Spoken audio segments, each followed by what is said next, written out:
তাজ multimedia. তাজ multimedia. বন্ধুরা, আমাদের ভিডিওটি ভালো লাগলে দয়া করে লাইক বাটনে ক্লিক করুন, কমেন্টস করুন এবং আমাদের চ্যানেলটি সাবস্ক্রাইব করতে ভুলবেন না। আসসালামু আলাইকুম ওয়া রাহমাতুল্লাহি ওয়া বারাকাতুহু। أعوذ بالله السميع العليم من الشيطان الرجيم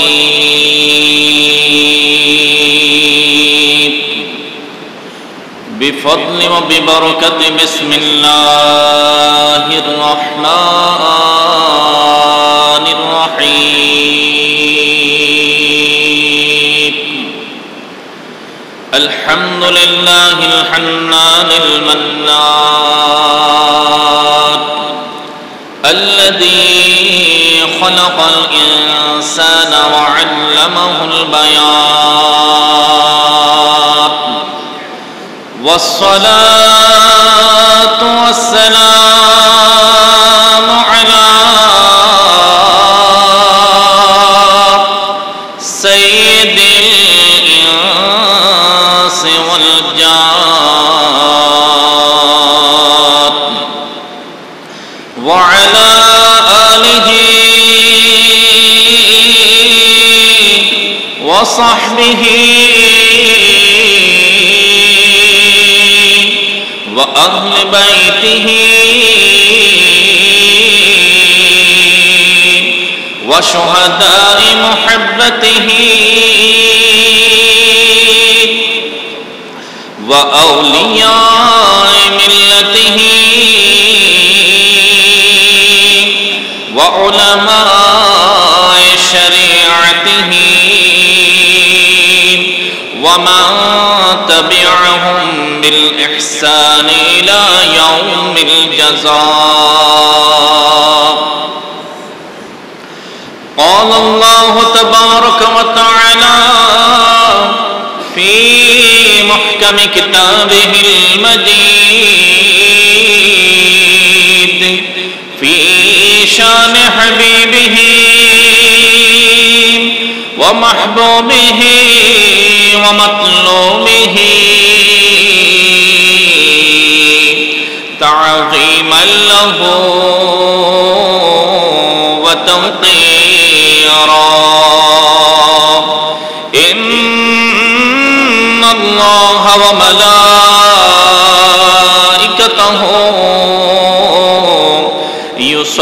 يصلون على النبي يا أيها الذين آمنوا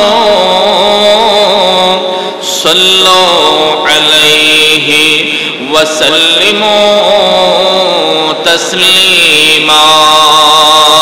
صلى الله على سيدنا محمد وآله وصحبه.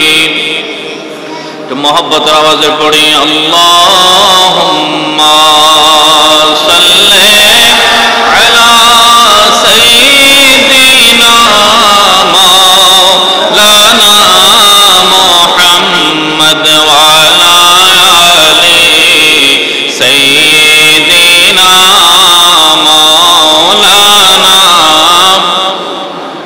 لاوار بالعرش جس کو جو ملا ان سے ملا بٹتی ہے کونین میں نعمت رسول اللہ کی. اللہم صلی مولانا محمد وعلی سیدنا اہل سنت کا ہے بیڑا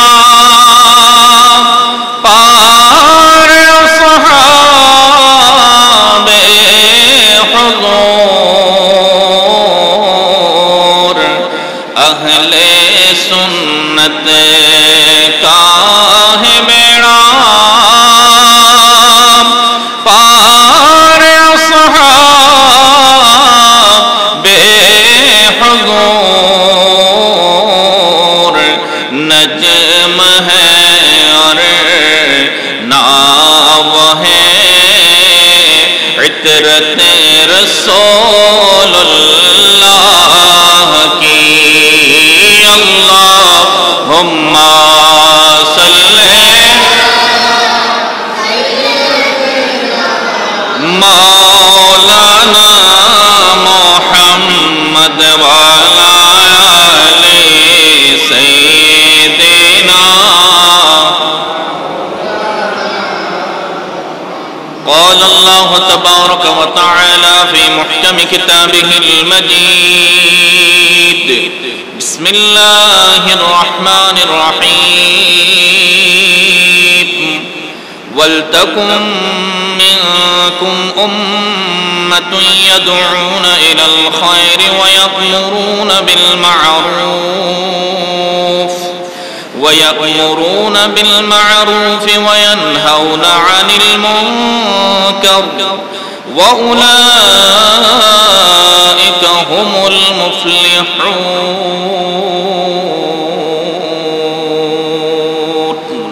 صدق الله مولانا العظيم وبلغنا رسوله النبي الحبيب الكريم ونحن على ذلك من الشاهدين والشاكرين والحمد لله رب العالمين مولاي صل وسلم دائما أبدا على حبيبك خير الخلق كلهم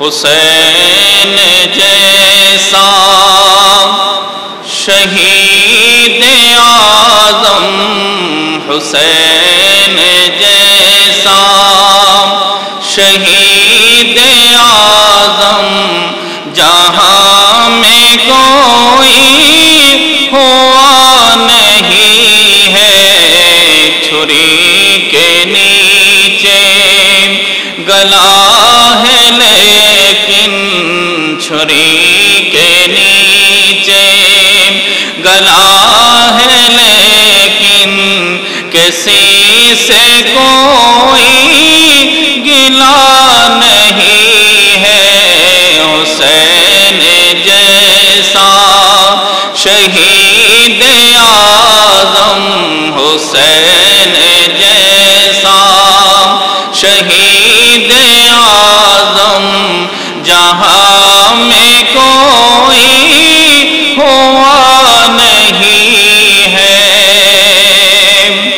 عدو تھے جب سر پہ تیگ توڑے حسین سجدے میں جا کے بولے عدو تھے جب سر پہ تیگ تولے حسین سجدے میں جا کے بولے مدینے والوں گواہ رہنا مدینے والوں گواہ رہنا نماز میری قضا نہیں ہے مدینے والوں گواہ رہنا نماز میری قضا نہیں ہے حسین جیسا شہید اعظم حسین جیسا شہید اعظم جہاں میں کوئی ہوا نہیں ہے پکارے عباس اے سکینہ میں پانی لاؤں گا اے سکینہ پکارے عباس اے سکینہ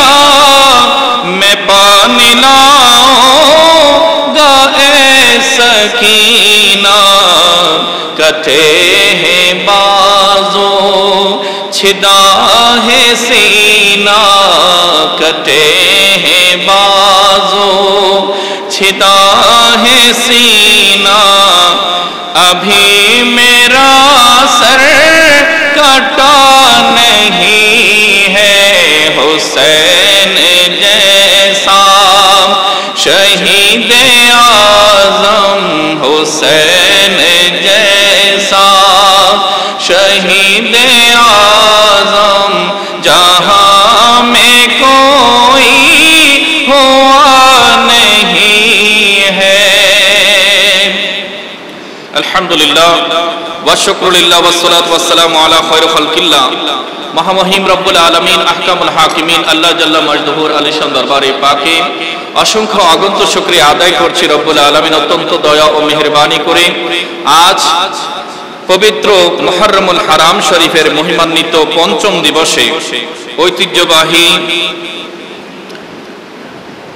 একে খান মোড়স্থ মাহমুদ খান জামে মসজিদ প্রাঙ্গণে 20তম শাহাদাতে কারবালা ও আহলে বাইতে রাসূল সাল্লাল্লাহু আলাইহি ওয়াসাল্লাম স্মরণে শাহাদাতে কারবালা মাহফিল 2025 এর আসরের পঞ্চম দিনে আল্লাহ সুবহানাহু ওয়া তাআলা ওনাকে কি করা হয়েছে? দাওয়াত দেয়া হয়েছে। তাহলে এই দাওয়াতের গুরুত্ব এই প্রসঙ্গের সাথে কারবালার কানেকশন আছে কিনা? একটু কথা বলেন, আছে কিনা? যারা আমরা আহলে বাইতে রাসূলকে স্মরণ করব, ইজ্জত করব, শহাদায়ে কারবালা সম্পর্কে আমরা আলোচনা আনব, আমাদেরকে মনে রাখতে হবে বিষয়বস্তুর সাথে মূল প্রেক্ষাপটের সাথে কানেকশন আছে কিনা। যদি থাকে সেটা আমাদের জন্য জরুরি বিষয়, সেটা আমাদের সাথে জরুরি বিষয়, গুরুত্বপূর্ণ বিষয়। তো দাওয়াত মানে হচ্ছে ডাকা, আমন্ত্রণ করা, নিমন্ত্রণ করা, আহ্বান করা। ইমামে আলী মাকাম সৈয়দুশ শাহাদা ইমামে হুসাইন রাদিয়াল্লাহু তাআলা আনহুকে কুফাবাসীরা একের পর এক চিঠি প্রেরণ করেছে এবং ইতিহাসবিদগণ বলছেন শত শত চিঠি ইমামে আলী মাকামকে পাঠিয়েছেন কুফার লোকেরা, এবং তারা চান যে আপনি আসুন, না হলে ইসলামের ভিত্তি নবী মুস্তাফা সাল্লাল্লাহু আলাইহি ওয়াসাল্লাম যে কোরআন ও সুন্নাহর আলোকে দ্বীন হক ইসলাম দিয়েছেন সেটা নাপাক হাতে চলে যাবে। আমরা বাধ্য হয়ে আপনাকে না পেলে নাপাক হাতে তথা অপরাধীর কাছে, গুনাহগার পাপিষ্টের হাতে হাত দিয়ে আমাদের ঈমান হারাতে হবে। ইমামে আলী মাকামকে বারংবার তারা চিঠি দিয়েছে, আর ইমামে আলী মাকাম পরীক্ষা নিরীক্ষা করার জন্য ওনার ভাই হযরতে মুসলিম বিন আকিল রাহমাতুল্লাহ রাদিয়াল্লাহু তাআলা আনহু ওনাকেও ওই কুফার মধ্যে প্রেরণ করেছিলেন। তিনিও দেখলেন যে দলে দলে মানুষ তার কাছে হযরত ইমামে হুসাইনের নামের উপরে বায়াত গ্রহণ করছে। সেটা দেখার পরে তিনি আবার সাথে সাথে চিঠি লিখে দিলেন, ইমামে আলী মাকাম আপনি চলে আসুন, এখানে অবস্থা আপনার অনুকূলে আছে, প্রতিকূলের কোনো অবস্থা নাই। আপনাকে পাওয়ার জন্য কুফার মানুষেরা বেচাইন মতওয়ারা হয়ে গেছে। ইমামে আলী মাকাম চিঠি পেয়েছেন। এরপরে ঘটনা কি হয়েছে আপনারা গত কয়েকদিনের মধ্যে আলোচনা শুনেছেন। আমার মূল ফোকাসটা হচ্ছে দাওয়াতের উপরে। ইমামে আলী মাকাম আমাদেরকে শিক্ষা দিয়েছেন, যখন দ্বীনের জন্য, ইসলামের জন্য কেউ দাওয়াত দিবে, কেউ দাওয়াত দেয়, কোন ব্যক্তিকে আহ্বান করে, তখন যত বড়ই জটিল মুহূর্ত আসুক না কেন আল্লাহর দ্বীনের জন্য ওই দাওয়াতে লাব্বাইক বলতে হবে। আল্লাহর দ্বীনের জন্য ওই দাওয়াতে লাব্বাইক বলতে হবে, হাজির বলতে হবে। ইমামে আলী মাকাম সৈয়দুশ শাহাদা ইমামে হুসাইন রাদিয়াল্লাহু তাআলা আনহু, যিনি শৈশব থেকে সম্পূর্ণ আমার নবী মুস্তাফার সুন্নাহর উপরে জীবন গড়েছেন। একটু বড় করে বলে সুবহানাল্লাহ। সাহাবায়ে কেরাম হাসানে মুজতাবা, ইমাম হাসানে মুজতাবা এবং ইমামে হুসাইন সুলতানে কারবালা দুজনকে দেখে দেখে আমার নবীকে দেখার স্বাদ মিটাতেন না। হযরত ইমামে হাসানে মুজতবা চেহারার থেকে পেট পর্যন্ত, সিনা পর্যন্ত ছিলেন আমার রাসূলের অবিকল সদৃশ ছিলেন। আর ইমামে হুসাইন তিনি সদর মোবারক তথা বুক থেকে নিচের অংশে সম্পূর্ণ নবী মুস্তাফা সাল্লাল্লাহু আলাইহি ওয়াসাল্লামের পরিপূর্ণ সদৃশ ছিলেন। আর সাহাবায়ে কেরাম নবী মুস্তাফার ওফাতের পরও যখন নবী দেখার জন্য আসা হতো, তখন মিম্বরের মধ্যে একদিকে ইমামে হাসানকে বসিয়ে দিতেন, আরেকদিকে ইমামে হুসাইনকে বসিয়ে দিতেন। তাদের দুজনকে দেখে দেখে আমার নবীকে দেখার স্বাদ মেটাতেন। একটু বড় করে বলুন সুবহানাল্লাহ। আমার প্যারা রাসূল সাল্লাল্লাহু আলাইহি ওয়াসাল্লাম হাসান এবং হুসাইনকে এত বেশি মোহাব্বত করতেন, বলছেন হুমা রায়হানাতাইয়া, উম্মত তোমরা আমার এই দুই সন্তানকে সাধারণ কোনো বাচ্চা মনে করিও না। হুমা রায়হানাতাইয়া, তারা দুইজন আমি নবীর ফুল, তারা হচ্ছে আমার ফুল, আমার খুশবু, আমার সুগন্ধি। আলা হযরত আজিমুল বরকত ইমাম শাহ আহমদ রাজা খান ফাজিল বেরলভী রাদিয়াল্লাহু তাআলা আনহু বলছেন, क्या बात रज़ा इस चमिनिस्तान करम की, ज़हरा है कली जिसमें हसन व हुसैन फूल। একটু বড় করে বলে সুবহানাল্লাহ। বলছে হে আহমদ রাজা, নবীর বাগান নিয়ে তুমি কি বা প্রশংসা করতে পারো? তোমার কি বা সাধ্য আছে? তোমার কথায় কি বা গভীরতা আছে? আরে এই বাগানের ফুল কলি হচ্ছে হযরতে ফাতেমা, আর ফাতেমা থেকে এসেছে হাসান এবং হুসাইন নামে দুইটা ফুল। একটু বড় করে বলুন সুবহানাল্লাহ। প্যারা হাজরিন, আমার প্যারা রাসূল সাল্লাল্লাহু আলাইহি ওয়াসাল্লামের দ্বীন হক ইসলামের দাওয়াত পৌঁছিয়ে দেওয়ার জন্যই আমাদেরকে সমস্ত উম্মতের মধ্যে আল্লাহ তাআলা চয়ন করেছেন, সিলেক্ট করেছেন। একটু বড় করে বলি সুবহানাল্লাহ। পবিত্র কোরআনে সূরা আলে ইমরানের 104 নম্বর আয়াতে পাক আল্লাহ সুবহানাহু ওয়া তাআলা ইরশাদ করছেন, বিসমিল্লাহির রহমানির রহিম, ওয়ালতাকুম মিনকুম উম্মাতুন ইয়াদউনা ইলাল খায়র। উচিত হচ্ছে মুসলমান তোমাদের মধ্য থেকে এমন একটা দল হবে, এমন একটা টিম হবে যারা ইয়াদউনা ইলাল খায়র, মানুষকে কল্যাণের দিকে আহ্বান করবে। তাহলে মানুষকে কল্যাণের দিকে দাওয়াত দেওয়ার এই প্রসেস, এই ফর্মুলাটা, এই পদ্ধতিটা দিয়েছেন কে? একটু কথা বলেন, কে দিয়েছেন? আল্লাহ বলছেন ওয়ালতাকুম মিনকুম উম্মাতুন ইয়াদউনা ইলাল খায়র, তোমরা উম্মতদের মধ্য থেকে একটা দল হওয়া চাই, ইয়াদউনা ইলাল খায়র, যারা মানুষকে কল্যাণের দিকে আহ্বান করবে, ভালাইয়ের দিকে ডাকবে, এবং ওয়ায়ামুরুনা বিল মারুফ ওয়া ইয়ানহাউনা আনিল মুনকার, এবং তারা ওই দলের লোকেরা মানুষদেরকে ভালো ভালো কাজ করার আদেশ দেবে, নেক আমল করার হুকুম দান করবে, ওয়া ইয়ানহাউনা আনিল মুনকারি, এবং খারাপ কাজ থেকে বিরত থাকার জন্য নিষেধ করবে। তাহলে দাওয়াতের মধ্যে কর্মসূচি আছে কিনা? কর্মসূচি কি? মানুষকে ভালো কাজের আদেশ দেয়া এবং খারাপ কাজ থেকে কি করা? নিষেধ করা। দাওয়াতের মধ্যে গুরুত্বপূর্ণ দুটা কর্মসূচি, একটা হচ্ছে ভালো কাজের আদেশ আর খারাপ কাজের নিষেধ। এই দুইটা জিনিস থাকতে হবে। এবং আল্লাহ বলছেন যারা এই দাওয়াতের কাজ করে, মানুষকে কল্যাণের দিকে ডাকে, মানুষকে ভালো কাজের আদেশ দেয়, মানুষকে খারাপ কাজ থেকে বারণ করে, নিষেধ করে, আমি আল্লাহ বলছি তোমরা দুনিয়াতে অনেক সাকসেসফুল মানুষ নিয়ে গবেষণা করো, অনেক সফল বান্দা নিয়ে তোমাদের আচার আচরণ থাকে, চর্চা থাকে, গবেষণা থাকে, রিসার্চ থাকে, কিন্তু আমি আল্লাহ সনদ দিচ্ছি যারা এই তিনটা কর্মসূচি পালন করবে, উলাইকা হুমুল মুফলিহুন, আমার এই বান্দাগুলো কামিয়াব হয়ে গেছে। যারা দাওয়াতের কাজ করবে তারা কি হয়ে যাবে? কামিয়াব হয়ে যাবে, তারা সফল কাম হয়ে যাবে।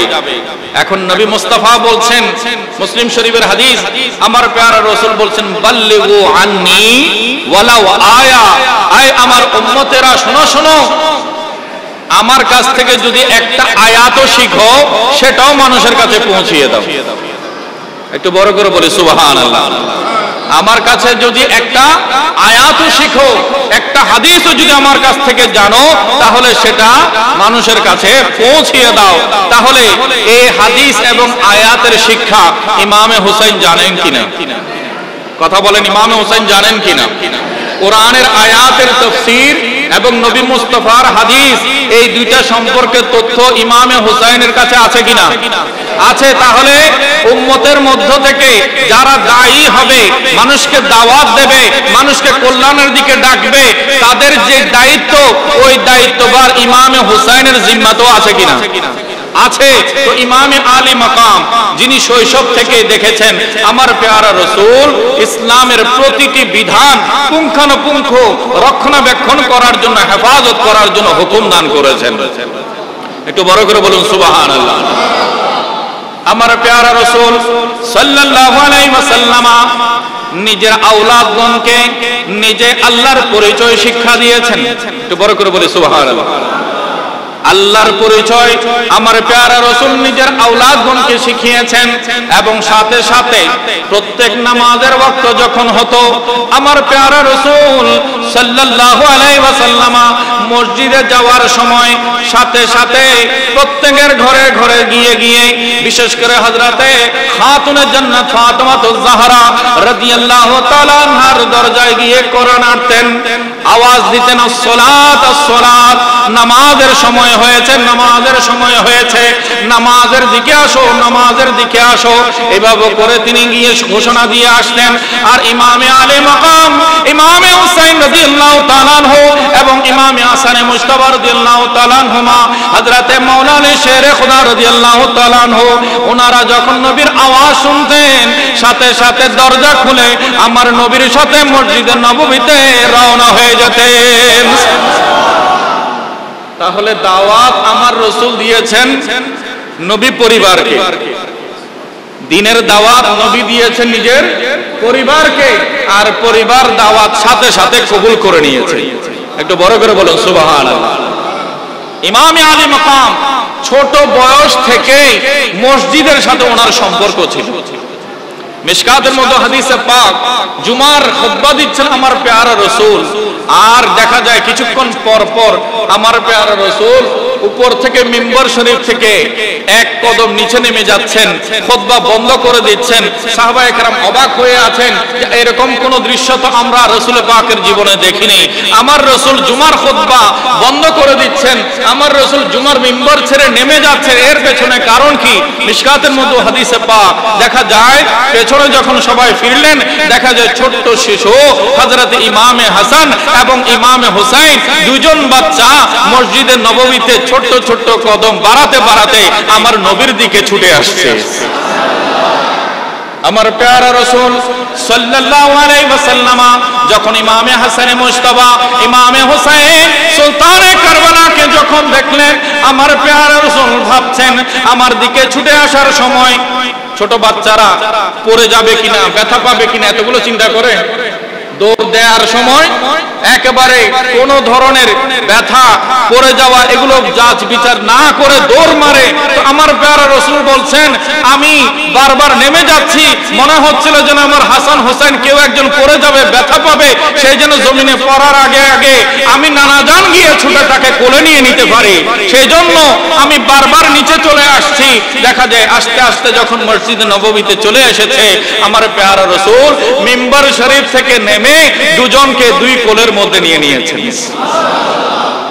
ওই অবস্থায় আমার প্যারা রাসূল মিম্বর শরীফের মধ্যে বসলেন, একদিকে এক কোলের মধ্যে হযরত ইমামে হাসান মুজতাবা, অপর কোলের মধ্যে ইমামে হুসাইন সুলতানে কারবালা। নবী মুস্তাফা বললেন, আয় আমার উম্মতেরা শুনে রাখো, এই দুইজন তোমরা যাদেরকে দেখছো এরা আলীর ছেলে, সেটা পরিচয় দিও না। আল হাসান ওয়াল হুসাইন ইবনাইয়া হুমা ইবনাইয়া, এরা শুধু আলী আর ফাতেমার ছেলে নয়, বরঞ্চ আমি নবীর দুজন সন্তান, এরা দুজন আমি রাসূলের সন্তান। মান আহাব্বাহুমা ফাকাদ আহাব্বানি, যারা এই দুজনকে ভালোবাসবে তাদেরকে আমি রাসূল ভালোবাসবো। সাথে সাথে আমার রাসূল আল্লাহর দরবারে দোয়া করলেন, আল্লাহুম্মা ইন্নী উহিব্বুহুমা ওয়া উহিব্বাহুমা, আয় আল্লাহ, এই দুজনকে আমি বড় ভালোবাসি, তুমিও এই দুজনকে বড় ভালোবাসো। এবং সাথে সাথে আমার প্যারা রাসূল বললেন, আল্লাহ ওয়া আহিব্বা মান ইউহিব্বুহুমা, কিয়ামত পর্যন্ত আমার উম্মতের মধ্যে যারা আমার এই দুই সন্তানকে ভালোবাসবে তুমি তাদেরকেও মহব্বত করিও। তাহলে চিন্তা করুন, দ্বীনের শিক্ষা, দাওয়াতি শিক্ষার সাথে ইমামে আলে মাকাম ছোট বয়স থেকেই জড়িত ছিলেন। একটু বড় করে বলে সুবহানাল্লাহ। একদিন দেখা যায়, তাও মিশকাতের মধ্যে হাদিসে পাক আছে, আমার প্যারা রাসূল সাল্লাল্লাহু আলাইহি ওয়াসাল্লাম মসজিদে নববী শরীফের ইমামতের মুসল্লায়, আর পেছনে মুক্তাদি হচ্ছেন সাহাবায়ে কেরাম। সাহাবায়ে কেরাম নামাজের মধ্যে শরীক আছেন, নবী মুস্তাফা মুসল্লার মধ্যে, পেশ মুসল্লার মধ্যে নামাজের ইমামতি করছেন। আমার প্যারা রাসূল নামাজের ইমামতি করতে করতে কোরআনের তেলাওয়াত করলেন। ওইদিকে দেখা যায় ঘর থেকে ইমামে হুসাইন বের হয়ে গেছেন। নানা জানের আওয়াজ যখন শুনলেন, কেরাতের তেলাওয়াত যখন শুনলেন, নানার আদর নেয়ার জন্য ওই শিশু ঘর থেকে বের হয়ে মসজিদের নববী শরীফের মধ্যে চলে আসলেন। আর এদিকে নবী মুস্তাফা সাল্লাল্লাহু আলাইহি ওয়াসাল্লাম নামাজের ইমামতিতে আমার প্যারা রাসূল কেরাত করলেন। কেরাতের পরে রুকুতে গেলেন, রুকুর পরে আমার প্যারা রাসূল সাজদায় গেলেন। কোথায় গেলেন? সাজদায় গেলেন। আর নবী মুস্তাফা যখন সাজদায় চলে গেলেন, ইমামে আলী মাকাম ইমামে হুসাইন ছোট্ট বাচ্চা, কাতারের মাঝে মাঝে ছোট ছোট যে জায়গা আছে ওই ফাঁকা জায়গা দিয়ে ছোট ছোট কদম নিয়ে অগ্রসর হতে হতে আস্তে আস্তে আমার নবী মুস্তাফার মুসল্লাতে চলে এসেছে। আল্লাহর প্যারা মাহবুব সাল্লাল্লাহু আলাইহি ওয়াসাল্লামের পেশ মুসল্লার মধ্যে এসে গেলেন। এসে ইমামে হুসাইন দেরি করেন নাই, নবী মুস্তাফা সাজদার মধ্যে আছেন।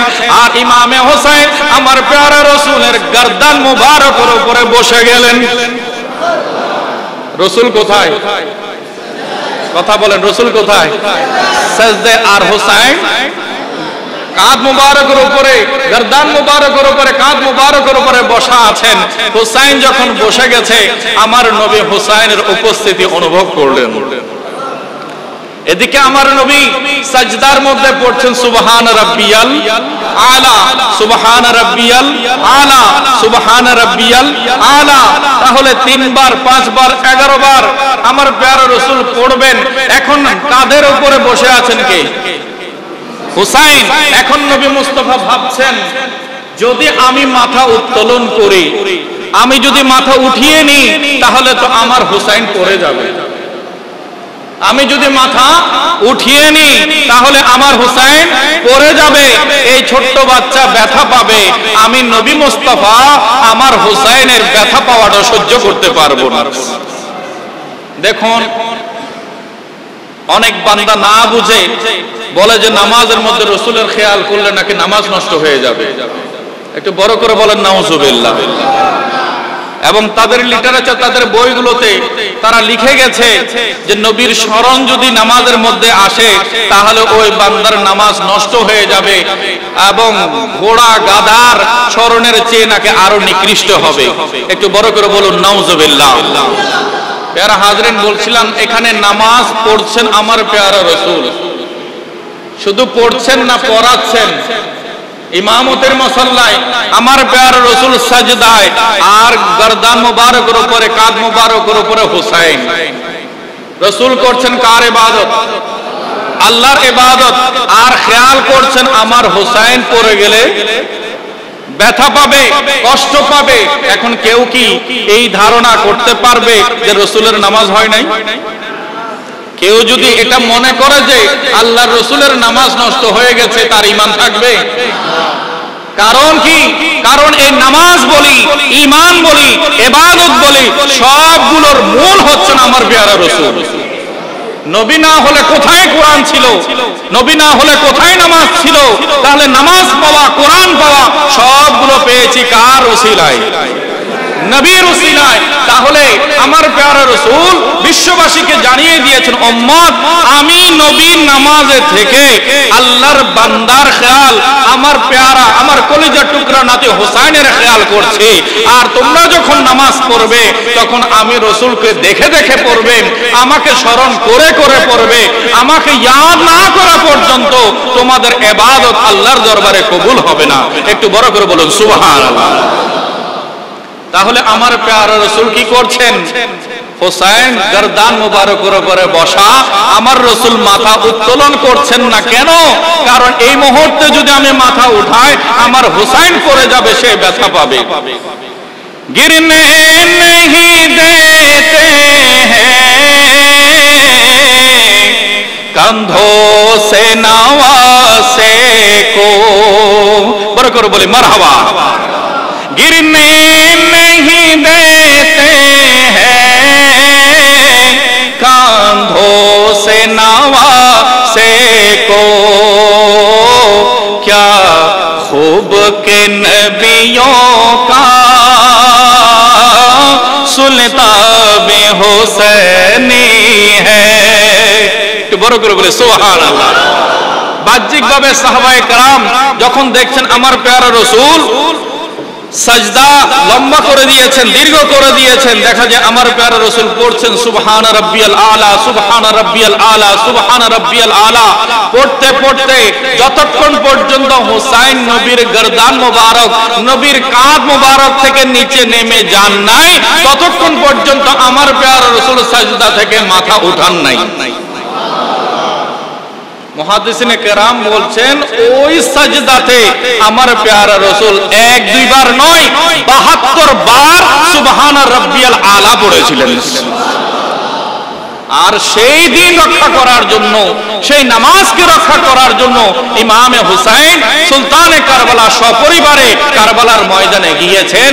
একজন দুজন নয়, নিজের পরিবারের সদস্য সহ 72 জনকে আল্লাহর নামে কুরবানি দিয়েছেন। गिरने नहीं देते हैं कंधों से नवासे को, क्या खूब के नबियों का सुल्तान हुसैनी है। কত সুন্দর দৃশ্য! নামাজের মধ্যে আমার নবী হুসাইনি হয়ে গেছে। হুসাইন যেটাতে রাজি নবীও, হুসাইন যেটাতে রাজি নবীও সেটাতে। প্রয়োজনে আল্লাহর ইবাদত দীর্ঘ হয়ে যাবে, প্রয়োজনে সাজদা লম্বা হয়ে যাবে, তারপরও আমার হুসাইনের চোখে পানি আসতে পারবে? নবী মুস্তাফা সেটা বরদাস্ত করেন নাই। আর ইমামে আলী মাকাম নবী মুস্তাফার কাছ থেকে শিখেছেন যে জীবনের প্রতিটি কথা হবে সত্য কথা, কখনো মিথ্যা মুখ দিয়ে বলা যাবে। লোকমা যা মুখ দিয়ে প্রবেশ করবে সেই লোকমা অবশ্যই হালাল হতে হবে। বান্দা 5 ওয়াক্ত নামাজ হেফাজত করে আল্লাহর দরবারে প্রতি ওয়াক্তে আল্লাহর দরবারে বান্দাকে হাজির হতে হবে। আর বান্দার জীবনে থাকবে পর্দা, বান্দার জীবনে থাকবে ইজ্জত আবরুর হেফাজত, বান্দার জীবনে থাকবে অপরের হকের রক্ষণাবেক্ষণ। কখনো বান্দা অন্যের হক মেরে খাবে না। আমার প্যারা রাসূল কারো হক আত্মসাৎ করা, এতিমের হক খাওয়া, এগুলোকে হারাম বলেছেন কিনা? এগুলো সবগুলো কি হারাম। মাদক দ্রব্য খাওয়া কি? মদ সেবন করা, ইয়াবা, ফেন্সিডিল, যা যা বর্তমান সময়ে পাওয়া যাচ্ছে, সেই সময়কার যে সমস্ত মদ ছিল যেগুলোতে নেশা হতো, সেগুলো আমার প্যারা রাসূল কি করে দিয়েছেন? একটু কথা বলতে হবে। হারাম করে দিয়েছেন। আমি দাওয়াতের ভেতরে আছি, এগুলো শরীয়তের দাওয়াত হচ্ছে হালালকে হালাল জানতে হবে, হারামকে হারাম জানতে হবে। হালাল হারামে মেশানোর কোনো সুযোগ নাই। নবী মুস্তাফা সাল্লাল্লাহু আলাইহি ওয়াসাল্লাম পরিবারের সদস্যদেরকে ইজ্জত দান করেছেন, মায়ের প্রতি ইজ্জত শিখিয়েছেন, মাকে সম্মান দেয়া শিখিয়েছেন, মায়ের কদম তলে সন্তানের জন্য জান্নাত ঘোষণা করেছেন, মায়ের খেদমতকে জান্নাত পাওয়ার ওসিলা ঘোষণা করেছেন, নিজের স্ত্রীর হক আদায় করার কথা বলেছেন। এই সব প্রশিক্ষণ ইমামে হোসেনের ভেতরে আছে কিনা? একটু কথা বলেন, আছে কিনা? তাহলে ইসলামী শরিয়া, কোরআনের যত আইন আছে হাদিসের যত আইন আছে সবগুলোর ইমাম হোসেনের সিনার মধ্যে আছে কিনা? আছে। এখন এত কিছু জানার পরে যখন আবেদন আসে যে ইয়াজিদ পাপিষ্ঠর হাতে হাত দিতে হবে, ইয়াজিদ সে বেনামাজি, সে কি বেনামাজি, তাহলে বেনামাজির কোন স্থান ইসলামে আছে? ইয়াজিদ সে মদকে হালালকারী, সে বলছে মদ খাওয়া হালাল। একটু বড় করে বলুন নাউজুবিল্লাহ। তাহলে রাসূল যেটাকে হারাম বলেছেন সেটাকে যখন ইয়াজিদ হালাল বলেছে, তার হাতে কি হোসেন হাত দিতে পারে? নবী মুস্তাফা সাল্লাল্লাহু আলাইহি ওয়াসাল্লাম বাবার ইন্তেকালের পর মাকে ইজ্জত দিতে বলেছেন, আর ইয়াজিদ ফতোয়া জারি করেছে বাবা মারা গেলে সন্তান চাইলে তার মাকে বিয়ে করে নিতে পারবে। একটু বড় করে বলুন নাউজুবিল্লাহ। ইয়াজিদ কতল করা, মানুষ হত্যা করাকে হালাল ঘোষণা করেছে। শুধু মসনদের জন্য, চেয়ারের জন্য, টিকে থাকার জন্য সে মানুষকে হত্যা করাকে হালাল করে দিয়েছে। এমনকি গান বাজনা, মদের আসর, জুয়ার আসর, সেগুলোতে সে নিজে সরাসরি লিপ্ত থাকতো। একটু বড় করে বলুন নাউজুবিল্লাহ। বলছিলাম ইমামে আলে মাকাম ওই নানাজানের আওলাদ, যে নানাজান 5 ওয়াক্ত নামাজও জামাতে পড়াতেন এবং প্রতিদিন আমার প্যার রাসূল তাহাজ্জুদের নামাজও আদায় করতেন। সেই পরিবারের সন্তান যে ফরজ ইবাদতের সাথে সাথে নফল ইবাদতের তালিম পেয়েছে, দাওয়াত পেয়েছে, ওই দাওয়াত তাকে বারংবার বলছে ইয়াদউনা ইলাল খায়র, মানুষকে কল্যাণের দিকে ডাকবে, ওয়া ইয়ামুরুনা বিল মারুফ, মানুষকে ভালো কাজের হুকুম দিবে, আদেশ দিবে, ওয়া ইয়ানহাউনা আনিল মুনকার, মানুষকে খারাপ কাজ থেকে নিষেধ করবে। কোরআনের আয়াতের মধ্যে আছে কিনা? কথা বলেন আছে কিনা? তাহলে কোরআন বলছে যে দাঈ ইলাল্লাহ হবে, যিনি আল্লাহর দিকে মানুষকে ডাকবেন, তার মধ্যে এই 3টা কোয়ালিটি থাকবে। বান্দাকে আল্লাহর দিকে ডাকবে, বান্দাকে কল্যাণের ভালো কাজের দিকে আদেশ দেবে, আর খারাপ কাজ থেকে নিষেধ করবে। এখন যখন ইয়াজিদ মানুষকে কি ভালোর দিকে ডাকছে নাকি খারাপের দিকে? কথা বলেন কোন দিকে ডাকছে? খারাপের দিকে ডাকছে, ব্যভিচারের দিকে, জিনার দিকে মানুষকে ডাকছে। তো ইমামে আলী মাকাম এমন একজন পাপিষ্ঠ, এমন একজন বদকার, তার কথায় কি হ্যাঁ বলতে পারেন? তার কথায় কি, তার হার সাথে কি হার মিলাতে পারেন? তার দাওয়াত কি কবুল করতে পারেন? না। তখন ইমামে আলী মাকামকে যখন কুফার লোকেরা বলেছে আপনি জানেন ইয়াজিদ কিরকম জালেম, আপনি জানেন ইয়াজিদ কিরকম বেনামাজি, আপনি জানেন ইয়াজিদ কিভাবে শরাবকে হালাল করেছে, নারীকে হালাল করে দিয়েছে, ব্যভিচারকে উন্মুক্ত করে দিয়েছে, নারী পুরুষের মেলামেশাকে জায়েজ করে দিয়েছে, নিজের আপন মাকে পর্যন্ত বিবাহ করাকে যে হালাল ঘোষণা করেছে, আমরা কুফার লোকেরা জান আমাদের সামনে সে তরবারি পাঠাচ্ছে, আমাদের জীবন নেয়ার হুমকি দিচ্ছে। এই মুহূর্তে একটা পবিত্র হাত এই দুনিয়ার জমিনে আছে, যাকে আল্লাহ তাআলা দুনিয়াতে পাঠিয়েছেন, আমার রাসূল স্বয়ং, যার শুভ জন্মগ্রহণের সাথে সাথে যাকে জান্নাতি যুবকদের সরদার বলে ঘোষণা করেছেন। নবী মুস্তাফা সাল্লাল্লাহু আলাইহি ওয়াসাল্লামের পরিবারের সরদারি ওনারা তো দুনিয়াতে আসার সাথে সাথে পেয়ে গেছে। একটু বড় করে বলেন সুবহানাল্লাহ। কিছু কপাল পোড়া আছে, পাপিষ্ঠ লোক আছে, যারা দাবি করে যে হুসাইন তো সেখানে রাজনৈতিক কারণে গিয়েছিল, হুসাইন তো সেখানে মসনদের জন্য গিয়েছিল, হুসাইন তো কর্তৃত্ব নেতৃত্ব পাওয়ার জন্য গিয়েছিল। আমরা বলছি ইমামে হুসাইনের অন্তরে নেতৃত্ব, কর্তৃত্ব, বাদশাহের লোভ আসতেই পারে না। বলেন আপনি গলার জোরে দাবি করছেন নাকি বাস্তব? আমরা বলবো বাস্তব।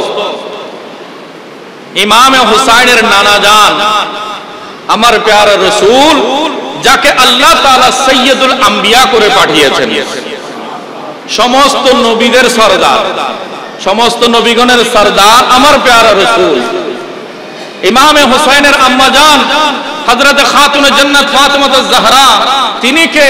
আমার রাসূল বলছেন না, ফাতিমা সাইয়্যিদাতুন নিসাই আহলিল জান্নাহ। কিয়ামতের ময়দানে যখন রমণীরা জান্নাতে প্রবেশ করবে, ওই রমণীদের সরদার হবে আমার কলিজার টুকরা ফাতিমা। একটু বড় করে বলি সুবহানাল্লাহ। আর হাসান এবং হুসাইন দুজনের ব্যাপারে আমার প্যারা রাসূল স্পষ্ট বয়ান করে দিয়েছেন। প্রত্যেক হাদিসের কিতাবের মধ্যে, সিহাহ সিত্তার প্রতিটি হাদিসের কিতাবের মধ্যে, বাবু মানাকিব আহলে বাইতের মধ্যে হাদিস কোট হয়েছে। আমার প্যারা রাসূল বলেন, ইন্নাল হাসানা ওয়াল হুসাইনা সাইয়্যিদা শাবাবি আহলিল জান্নাহ। উম্মত জেনে রাখো, আমার হাসান এবং হুসাইন কাল হাশরের ময়দানে জান্নাতি যুবকদের সরদার হবে। তো যিনারা দুনিয়াতে এসে সরদার উপাধি পেয়েছেন, যিনি দুনিয়াতে যারা আসার সাথে সাথে নেতৃত্ব বাদশাহীর সনদ পেয়েছেন, ওনাদের কি নেতৃত্ব বাদশাহের কোনো লোভ অন্তরে থাকতে পারে? কেউ যদি এটা দাবি করে তাহলে এটা মিথ্যাচার করছে। কি করছে? মিথ্যাচার করছে। তো মিথ্যাবাদীর ঠিকানা কোথায় হবে? আপনারা সবাই তো একমত আছেন, কি বলেন? যারা মিথ্যাবাদী তাদের ঠিকানা কি জান্নাত নাকি জাহান্নাম? বাস আল্লাহর দরবারে এটাই আমরা আবেদন করব, রব্বুল আলামিন নবী পরিবারের সাথে যারা বেয়াদবি করে, বিষোদ্গার করে, বিদ্বেষ রেখে, হিংসা রেখে, দুশ্মনী রেখে আজও ইয়াজিদের পক্ষে সাফায়ে গাচ্ছে আর হুসাইনকে দোষী বানাতে চাচ্ছে, আল্লাহ তোমার কাছে বিচার দিলাম, এই মিথ্যাবাদীদেরকে তুমি জাহান্নামের অতল গহ্বরে নিক্ষেপ করবে। সবাই বড় করে বলুন আমিন। সালাতুন ইয়া রাসূলুল্লাহ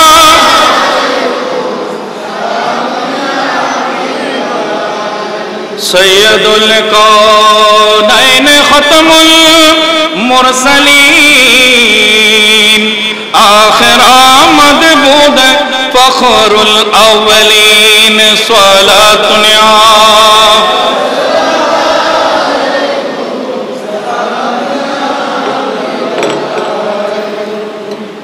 তাহলে বলছিলাম ইমামে আলী মাকাম শৈশব থেকে ইসলামী দাওয়াতের আলেম ছিলেন, ইসলামী দাওয়াতের আলেম ছিলেন। আমি আমার প্রসঙ্গতে আছি। এটার মধ্যে আমরা বুঝবো যে আজকে আমাদের জনজীবন এত অশান্তি কেন, আজ আমাদের পরিবারগুলো এত খণ্ড বিখণ্ড কেন। এক সময় আমরা দেখেছি পুরো পরিবারের সদস্যরা একই সাথে নবীর জুলুসে অংশগ্রহণ করেছে। এখন দেখা যাচ্ছে সেখানে কিছু মাইনাস হয়ে যাচ্ছে। এখন কি হয়ে যাচ্ছে? কিছু মাইনাস হয়ে যাচ্ছে।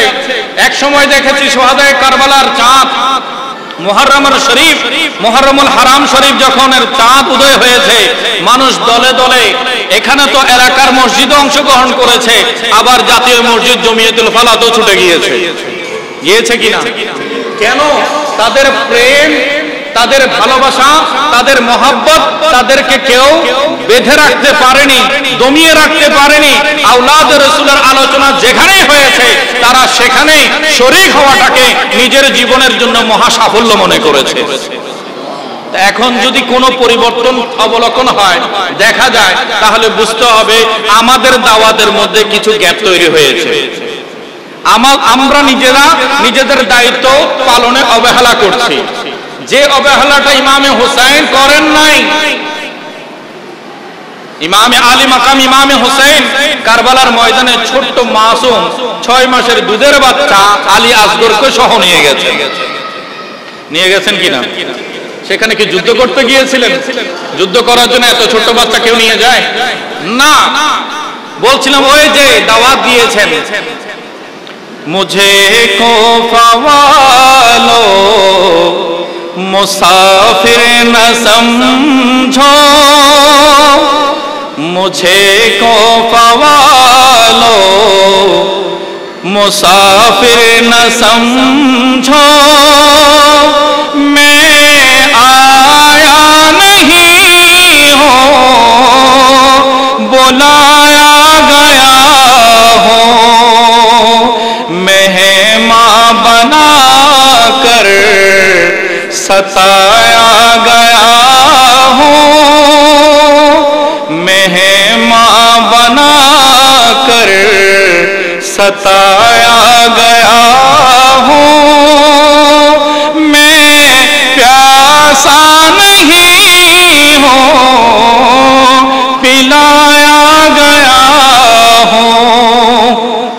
তাহলে ইমামে আলে মাকাম নিজ থেকে যান নাই, ওনাকে বারবার আহ্বান করা হয়েছে, হুজুর যদি আপনি না আসেন আমরা নিরুপায় হয়ে আপনার রসুলের, আপনার নানাজনের দাওয়াতের বিপরীতে গিয়ে হাত দিতে হবে।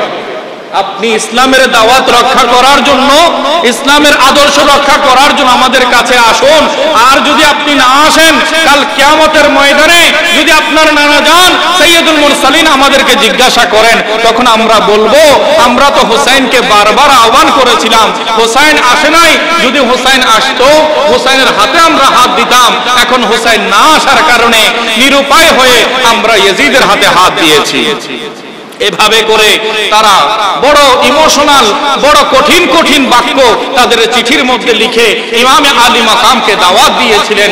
আর ইমামে আলী মাকাম শরীয়ত মোতাবেক কোনো ওজর না পেয়ে তিনি আল্লাহর উপরে ভরসা করে কারবালার ময়দানের দিকে রওনা হয়ে গেছেন। একটা জিনিস মনে রাখেন, ইমাম হুসাইন শহীদ হবেন এটা নতুন কথা ছিল না।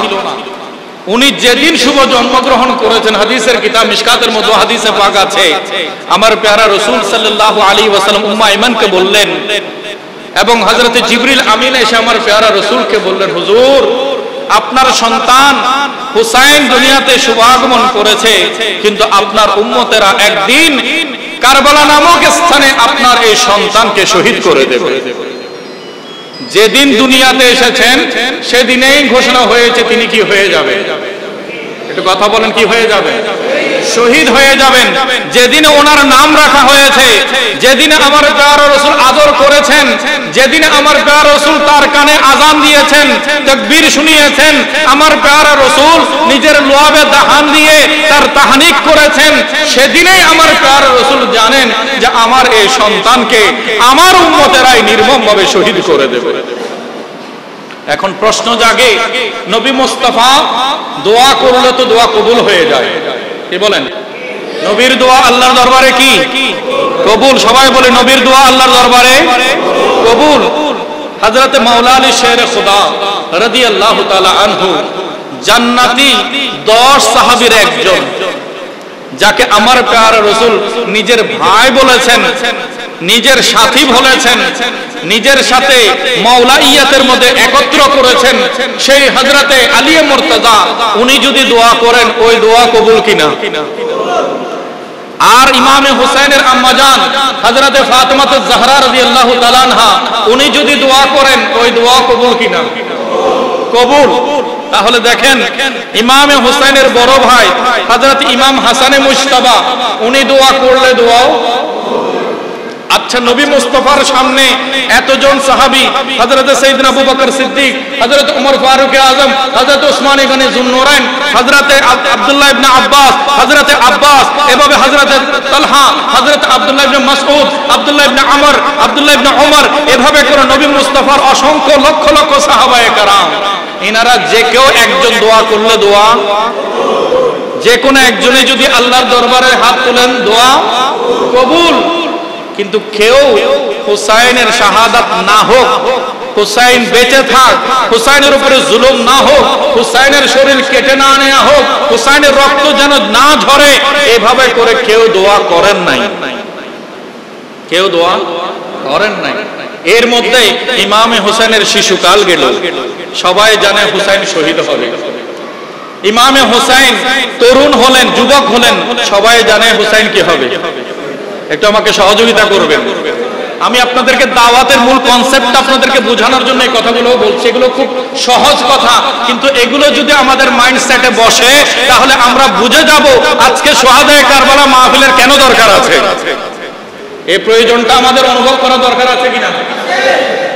যখন ইমামে হুসাইন তরুণ যুবক, তখনও সবাই জানে তিনি কি হবেন, শহীদ হবেন। ইমামে হুসাইন নানা জানের ইন্তেকাল হয়ে গেল, আম্মা জানের ইন্তেকাল হয়ে গেল, আব্বা জানের ইন্তেকাল হয়ে গেল। এরপরে ইমামে হুসাইন পূর্ণ যৌবনে পৌঁছলেন, এরপরে দাম্পত্য জীবনে গেলেন, এরপরে মাযহাব ও মিল্লাত ইসলামের খেদমত করছেন, চতুর্দিকে মানুষকে তালিম দিচ্ছেন, আমার নবী মুস্তাফার হাদিস বয়ান করছেন, অসংখ্য হাদিস, অসংখ্য সাহাবায়ে কেরাম উপস্থিত আছেন।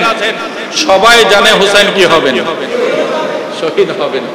দেখেন নবী মুস্তাফা যে কলিজার টুকরা নাতি কাঁধ মুবারক থেকে পড়ে যাওয়া আমার নবী সহ্য করেন নাই। মনে আছে?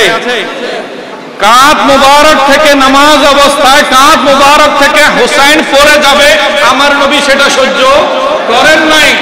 আর একটা সত্য বিষয় জানার পরও হুসাইন শহীদ হবে, হুসাইনের গলাতে ছুরি চলবে, হুসাইনের শরীর রক্তাক্ত হবে, হুসাইনের আওলাদগণ সহ কারবালার ময়দান সিক্ত হয়ে যাবে, ভিজে যাবে। আমার প্যারা রাসূল জানতেন কিনা? জানতেন, সমস্ত সাহাবায়ে কেরাম জানতেন। কেউ ওনার শাহাদাতের বিপরীতে আল্লাহর দরবারে হাত তুলেন নাই। এর পেছনে কারণ কি? আল্লাহর দরবারে হাত তুললেই তো কবুল হয়ে যেত, আল্লাহর ফয়সালা পরিবর্তন হতো না। বলেন না, হতো কিনা? কোরবানি কার জন্য? ইসমাইলের জন্য ছিল। কোরবানি কার জন্য ছিল? ইসমাইলের জন্য ছিল। আল্লাহ পরিবর্তন করেন নাই। আল্লাহর কাছে পরিবর্তনের ক্ষমতা আছে কিনা? নবীর সন্তানকে, নবীর আওলাদকে বাঁচানোর এই ফয়সালা আল্লাহ দিতে পারেন কিনা? পারেন। এখন নবীও আবেদন করেন নাই, আল্লাহ ফয়সালা বদলান নাই। পেছনে হিকমত আছে কিনা? পেছনে কারণ আছে কিনা? কারণটা কি? ইমামে হুসাইনের আওলাদের মুখে শুনেন। সুলতানুল হিন্দ হযরত খাজা গরিব নওয়াজ রাদিয়াল্লাহু তাআলা আনহু বলছেন, এই দুনিয়াবাসী শুনো, শাহ আস্তে হুসাইন। একটু বড় করে বলি সুবহানাল্লাহ। এই দুনিয়ার যত সম্মান ও মর্যাদা, সেই সব মর্যাদার মালিক হচ্ছে আমার হুসাইন। বাদশাহ আস্তে হুসাইন, দুনিয়া এবং আখিরাতের বাদশাহী আমার হুসাইন। দিন আস্তে হুসাইন। এক শব্দে তুমি ইসলাম চিনতে চাও, জানতে চাও দিন মানে কি? হুসাইনে হচ্ছে দ্বীনে ইসলাম। দিন পানা আস্তে হুসাইন, আর দিনের ঠিকানা, দিনের আশ্রয়স্থলের নাম হচ্ছে হুসাইন। সরদার নদাদ দস্ত দর দস্ত ইয়াজিদ, হুসাইন মাথা দিয়েছেন, ইয়াজিদের হাতে হাত দেন নাই। শাহাদাতকে কবুল করে নিয়েছেন, শাহাদাতকে বরণ করে নিয়েছেন, শাহাদাতের জন্য রাজি হয়ে গেছেন, ধৈর্য হারা হন নাই। আমার প্যারা রাসূল যতদিন জীবিত আমাদের সামনে ছিলেন, আমাদের মজলিসে ছিলেন, হুসাইনের সামনে ছিলেন, হুসাইনের আম্মাজান সহ, হুসাইনের আব্বাজান সহ সাহাবায়ে কেরাম হুসাইনের জন্য দোয়া করেছেন, আয় আল্লাহ, যখন শাহাদাতের মুহূর্ত আসবে তুমি হুসাইনকে সবর নসিব করিও, শাহাদাতটাকে চেঞ্জ করে দাও। এটা দোয়া কেউ করেন নাই। বলেছেন কি? আয় আল্লাহ, হুসাইনকে সবর দান করিও, ধৈর্য দান করিও। কেন? গরিব নওয়াজ বলছেন, হাক্কাকে বিনায়ে লা ইলাহা ইল্লাল্লাহ আস্তে হুসাইন। আয় উম্মত, জেনে রাখো, কলেমায়ে তৈয়বা লা ইলাহা ইল্লাল্লাহ মুহাম্মাদুর রাসূলুল্লাহ সাল্লাল্লাহু আলাইহি ওয়াসাল্লাম, এই কলেমার ফাউন্ডেশনের নাম হচ্ছে হুসাইন। এই কলেমার ফাউন্ডেশনের নাম কি? হুসাইন। কিয়ামত পর্যন্ত ইসলাম টিকে থাকার জন্য হুসাইনের শাহাদাতের দরকার আছে। কিয়ামত পর্যন্ত দ্বীন হক ইসলাম টিকে থাকার জন্য হুসাইনের শাহাদাতের প্রয়োজন আছে। যার কারণে আমার প্যারা রাসূল সাল্লাল্লাহু আলাইহি ওয়াসাল্লাম হুসাইনের শাহাদাত চেঞ্জ হওয়ার জন্য দোয়া করেন নাই, বরঞ্চ দোয়া করেছেন, আয় আল্লাহ, আমার এই সন্তান যখন শাহাদাতের মুখোমুখি হবে, তখন আমার সন্তানকে তুমি সবর দান করিও, ধৈর্য ধারণ করার শক্তি দান করিও। একটু বড় করে বলুন সুবহানাল্লাহ। কিরকম ধৈর্য ধারণ করেছেন? আজকে দাওয়াতের কথা বলছি, একটু খেয়াল করবেন। কারবালার ময়দান 61 হিজরির 10 মুহররম আশুরার দিন, বৃষ্টির মতো তীর বর্ষণ হচ্ছে। কিসের মতো? বৃষ্টির মতো তীর বর্ষণ হচ্ছে। নিশানা বানানো হয়েছে আমার নবীর পরিবারকে, শরীর রক্তে রক্তাক্ত করে ফেলা হচ্ছে। তাদের রমণীরা, নবী পরিবারের সদস্যরা, ইমামে হুসাইনের স্ত্রী, ইমামে হুসাইনের কন্যা সহ নবী পরিবারের সদস্যরা পর্দার মধ্যে, মা ও বোনেরা পর্দার মধ্যে আছে। তাদের পর্দা নষ্ট করে দেওয়ার জন্য তাদের তাবুকে উদ্দেশ্য করে বারংবার তীর নিক্ষেপ করা হচ্ছে। যারা হাজরিন একটু শুনবেন, ইমামে আলী মাকাম ইমামে হুসাইন যত বড় মুসিবতের মুখোমুখি হয়েছেন সেদিন 61 হিজরি 10 তারিখে মুহররমের আশুরার দিনে 1450 বছর ধরে এমন ঘটনা আর দ্বিতীয়টা হয় নাই, এবং কিয়ামত পর্যন্ত রিপিট হওয়ার কোনো সম্ভাবনা নাই। এত কঠিন মুসিবত ওনার সামনে এসেছে, তারপরও ওনার অন্তরে নবী মুস্তাফার দ্বীনের দাওয়াত আছে কিনা? পরিস্থিতি যত জটিলই হোক না কেন, পরিস্থিতি যত পরিবর্তনই হোক না কেন, পরিস্থিতি যত চেঞ্জ হোক না কেন, হুসাইন নবীর দাওয়াত থেকে সরতে পারে। ইমামে আলী মাকাম ইমামে হুসাইন সৈয়দুশ শুহাদা ইমামে আলী মাকাম ইমাম হুসাইন রাদিয়াল্লাহু তাআলা আনহু যখন ময়দানে কারবালার মধ্যে দেখা যায় সেখানে একে একে নিজের সহকর্মী সাথী যারা ছিলেন একে একে সামনে যাচ্ছে, আর তারা যুদ্ধের ময়দানের মধ্যে শহীদ হয়ে যাচ্ছে, রক্তে রঞ্জিত শাহাদাত বরণ করছেন। নিজের আপন সন্তান হযরত আব্বাস, হযরত আলী আসগর, হযরত আলী আকবর, আমার প্যারা রাসূলের নাতিগণকে ইমামে আলী মাকাম চোখের সামনে দেখছেন যে নিজের সন্তান ময়দানে কারবালার মধ্যে ছটফট করছে, শরীর রক্তে রঞ্জিত হয়ে গেছে, শরীর থেকে কারো হাত জুদা হয়ে গেছে, কারো পা জুদা হয়ে গেছে, কারো বুক ছিদ্র হয়ে গেছে। এমত অবস্থায় ইমামে আলী মাকাম দেখো সবর করেছেন। কি করেছেন? সবর করেছেন। আমি আপনি হলে আপনজনের বিয়োগে সবর করে টিকে থাকা কি আমাদের দ্বারা সম্ভব হতো? আমরা তো নিজের মায়ের মৃত্যুটাকেও সহ্য করতে পারি না, নিজের বাবার মৃত্যুটাকেও আমরা সহ্য করতে পারি না। দুনিয়াদারি সম্পূর্ণ আমরা ভুলে যাই। প্রবাসের ভাইয়েরা দেখা যায় চাকরি চলে যাবে কিনা, মালিক পক্ষ তাকে ছুটি দিবে কি দিবে না, এগুলোর কোনো তোয়াক্কাই করে না। সে তাড়াতাড়ি টিকিট করে মার জানাজাতে শরীক হওয়ার জন্য ছুটে আসে, আসে কিনা? কারণ তার ভেতরে মায়ের মহব্বত আছে, তার অন্তরে বাবার মহব্বত আছে। এখানেও মা যদি অসুস্থ হয়ে হাসপাতালে থাকে, সন্তান কি ডাইনিং টেবিলে বসে লোকমা নিতে পারে?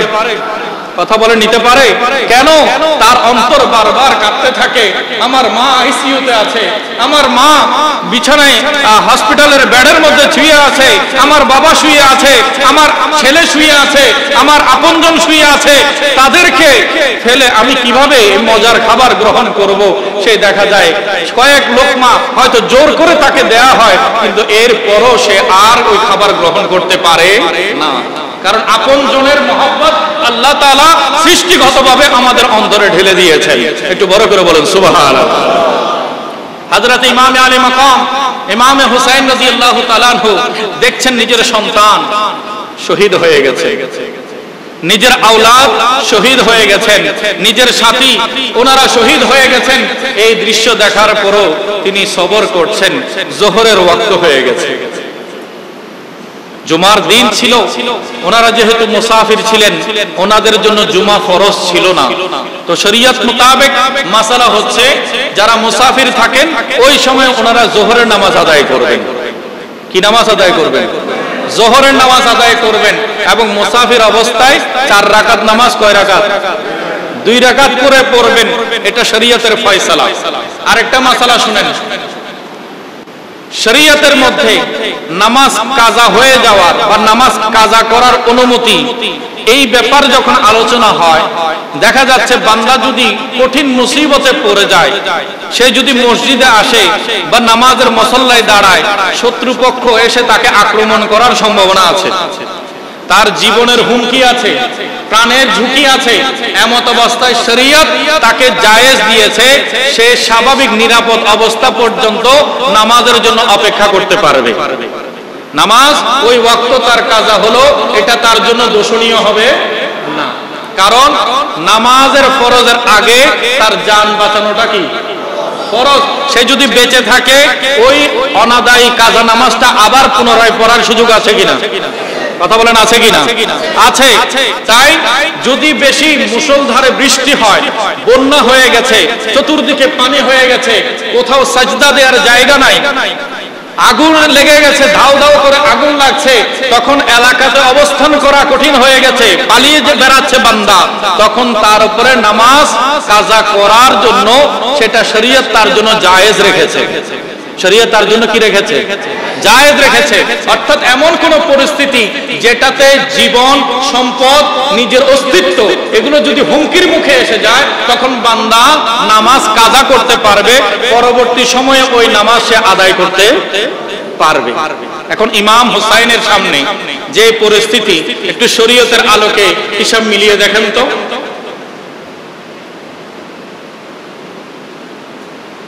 শত্রুর আক্রমণের ভয় আছে কিনা? আক্রমণ আগে হয়েছে না? জোহরের আগে আগে আক্রমণ হয়েছে কিনা? ময়দানের মধ্যে শহীদ হতে ইমাম হোসেন দেখেন নাই? নিজের সন্তান শহীদ হয়ে গেছেন, তাদের শরীরকে পড়ে থাকা সে পরিত্যক্ত শরীরকে ইমাম হোসেন নিজের তাঁবুর মধ্যে নিজে টেনে টেনে নিয়ে এসেছেন, কুলে নিয়ে ছুটে নিয়ে এসেছেন। তাহলে এত কঠিন পরিস্থিতি যেখানে শরীয়ত বলছে হুসাইন নামাজ কাজা করলে কোনো অসুবিধা নাই, কারণ কি? শত্রুপক্ষের আক্রমণের পরিবেশ হয়েছে কিনা? পরিবেশ হয়েছে, জীবনের ঝুঁকি এসেছে, জীবন হুমকির মুখে পড়ে গেছে। তাহলে হুসাইন তো চাইলে নিজের নামাজ কাজা করতে পারত, কিন্তু ইমাম হুসাইন কি নামাজ কাজা করেছেন? কেন কেন করেননি? কারণ হুসাইন জানেন এক কারবালার ঘটনাটা নতুন কোনো ঘটনা নয়, এটার কথা তো আমার প্যারা রাসূল যেদিন আমি দুনিয়াতে এসেছি সেদিনে বয়ান করে দিয়েছে। কারবালা যে ঘটবে এটা তো আমি যেদিন দুনিয়াতে এসেছিলাম সেদিনে তো নবী মুস্তাফা বয়ান করেছেন। তো আমার রাসূলের হাদিস এবং আমার এই কারবালার, আমার এই পরিবারের আত্মত্যাগ, শাহাদাতের কথা যুগের পর যুগ, বছরের পর বছর উম্মতে মুসলিমা বয়ান করবে, উম্মতে মুহাম্মদী আলোচনা করবে, উম্মতে মুহাম্মদী চর্চা করবে, ইতিহাসবিদরা ইতিহাস লিখবে। আর আমি হুসাইন যদি এখন নামাজ কাজা করে ফেলি, তাহলে ইতিহাসবিদরা লেখার সময় এটাও লিখবে কারবালার ময়দানে হুসাইন নামাজ কাজা করেছিল, হুসাইন নামাজ পড়ে নাই, এটা বলবে। হুসাইন বলছে না। যখন সাহাবীরা ইমামে আলী মাকামকে বললেন, ইমাম তাবরি তারিখুল রাসূল ওয়াল মুলক এই কিতাবের মধ্যে স্পষ্ট বলছেন, ওনাকে বলা হলো হানা ওয়াক্তুস সালাত, হুজুর নামাজের সময় হয়ে গেছে। কিসের সময় হয়েছে? নামাজের সময় হয়েছে। তখন সাথে সাথে ইমামে আলী মাকাম বলছেন, নাসকুরুল্লাহ ফি হাযিহি সাআ, আয় উম্মত, হে আমার সাথীরা, আমরা এখনই আল্লাহর জিকির নামাজে দাঁড়িয়ে যাব। কোন অপেক্ষা করা হবে?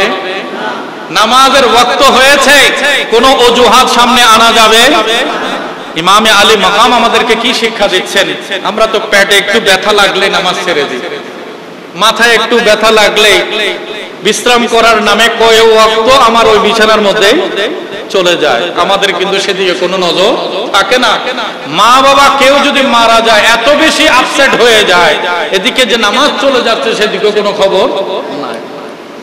কোরবানির গরুর গোশত তৈরি করতে হবে, এই কার্যক্রম, এই কর্মসূচির সাথে যারা লেগে থাকে তারাও দেখা যায় এই নামাজের ফজরে ঈদের জামাত পরে গিয়ে যে কাজ ধরেছে একেবারে শেষ করেছে আসরের পরে গিয়ে, মাঝখানে জোহরের নামাজের কোনো খবর। আরে বান্দা, তোমার উপরে কোরবানি করা ছিল ওয়াজিব, আর নামাজ পড়া ছিল কি? একটু কথা বলেন। ফরজ। নামাজ পড়া কি ছিল? ফরজ ছিল। এখন ওয়াজিব পালন করেছো, আর ওয়াজিবের অজুহাত দিয়ে তুমি ফরজ ছেড়ে দেবে, এটার অনুমতি পেলে কোথায়? যেখানে ইমামে হুসাইন জান বাঁচানো কি ছিল? ফরজ ছিল, কিন্তু ইমামে হুসাইন সেটাকেও অজুহাত হিসেবে সামনে দাঁড় করার নাই, বরঞ্চ বলছেন আমার যদি জানও যায় আমার মাওলার সাজদার মধ্যে যাবে।